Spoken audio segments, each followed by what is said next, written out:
Hey guys, welcome to this travel edition of Paragons and Icons. I'm Stephany BYRNE. We're in the Hudson River Valley in upstate New York. Now you can't talk about the Hudson River Valley without talking about the Hudson River School of Art.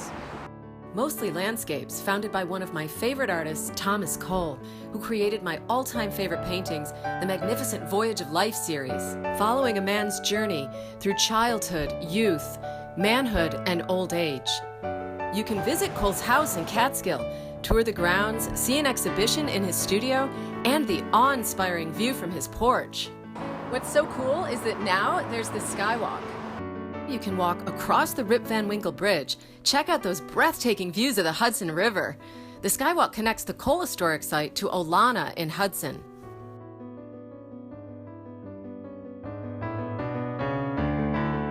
The former estate of another famous Hudson River School artist, Frederick Edwin Church. Now a historic house museum and park. He came here as an 18-year-old and spent the rest of his life building Ohlona and this vision in the Hudson Valley. He came to this area to work with Thomas Cole, who was his teacher. Thomas was the grandfather of the Hudson River School, and Church was following in his footsteps. He was enamored by the beginning of the American heart and soul being linked to a place, and to our love of nature, and to our love of and appreciation of wilderness. When you're standing up here at the top of Ohlona with these majestic panoramic views, many a Frederick Church painting were inspired by these landscapes. Twilight in the wilderness, this idea of sunset and sunrise hours, the magic hours, and he of course loved this combination of sky, water, land. And the Hudson Valley has that so beautifully. What's so great about the Hudson River School is you can actually visit the places that inspired the paintings. Like Ohlona and Catterskill Falls in Catskill, the inspiration for the iconic Falls of the Catterskill by Thomas Cole, and the quintessential Kindred Spirits by Cole's friend Asher B. Durand. There's so much history in New York State, and the Hudson River Valley is Revolutionary War country.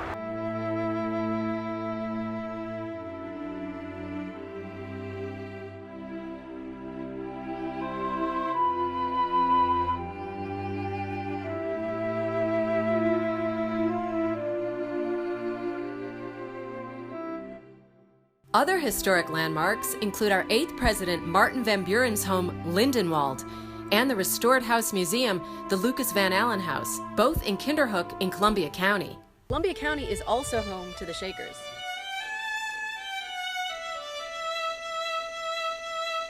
A Christian sect practicing a celibate and communal lifestyle, establishing their first and most prominent community in the U.S. at Mount Lebanon in 1787.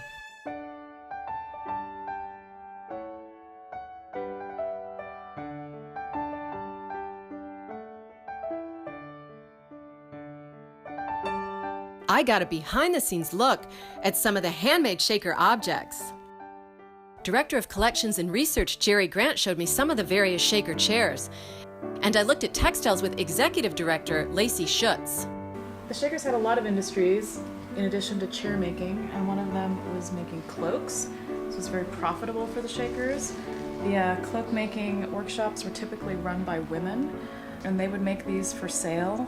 They actually marketed them in New York City. It was very fashionable to be on Fifth Avenue wearing one of these shaker cloaks. At every level of the secular and the religious leadership, there was a man and a woman who served together as equals, and there were a lot of industries that women were leading. So they were way ahead of their time in terms of equality and women's rights. That's correct. They were very much about keeping the community in union and making everybody feel like they belonged. So if you had some sort of disability, accommodations were made for you so that you could fully participate. We have shoes in our collection where the heel on one of them is much larger. There was a woman with leg length discrepancies, so she could still participate in working and in service. Their motto was hands to work, hearts to God. It means that their labor was part of their worship, that everything they did was for God. One thing you see a lot of in the Hudson River Valley, farms.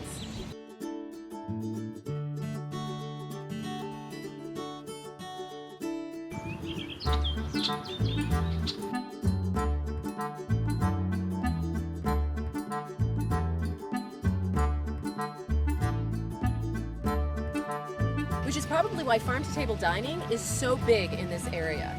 Restaurants that serve locally sourced, sustainable foods from local farms. Like the Bartlett House and the firefighter-owned East Chatham Food Company. Tell me about your commitment to locally sourced farm-to-table foods. You know, it's all about community. It's all about making connections. An hour ago, Joe from New Lebanon brought the ground beef. Mr. Klingler's farm is right behied us. And his potatoes Oh yeah, are many what potatoes. the fries are made of, Yep, right?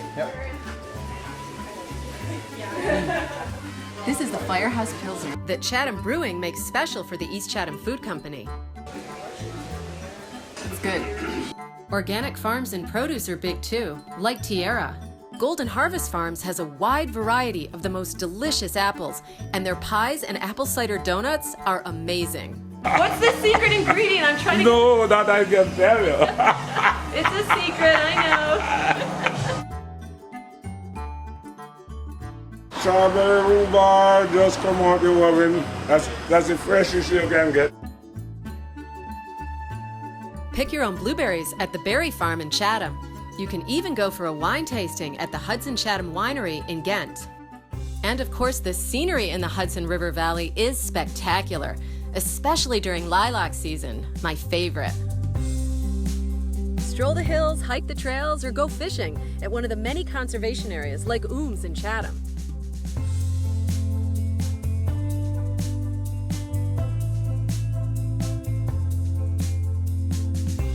If antiquing's your thing, check out the many shops and galleries on Warren Street in Hudson. And a few more hidden gems. Art Oh My, the not-for-profit art center in Ghent. In Chatham, the historic Crandall Theater on Main Street. And Video Visions, one of the last VHS rental stores in the country. Hope you enjoyed our look at the Hudson River Valley. See you next time.